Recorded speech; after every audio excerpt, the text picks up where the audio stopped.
ಅಷ್ಟು ದೊಡ್ಡ ಶಕ್ತಿಯನ್ನು ಈ ಭೂಮಿಯಲ್ಲಿ, ನೀರಿನಲ್ಲಿ, ವಾಯುವಿನಲ್ಲಿ ಗುಣ ಇದೆ.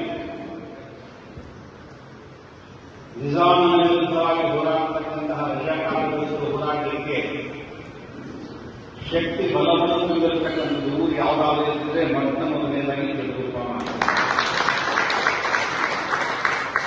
ಅಂತಹ ನಗರದ ಮಕ್ಕಳ ಜೊತೆ ಇವತ್ತು ನಾನು ಮಾತಾಡ್ತಾ ಇದ್ದೀನಿ.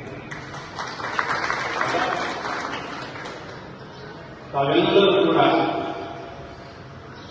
ಒಂದು ಉದ್ದೇಶಕ್ಕಾಗಿ ಕೊಡುತ್ತೇವೆ. ಹೌದಲ್ಲ?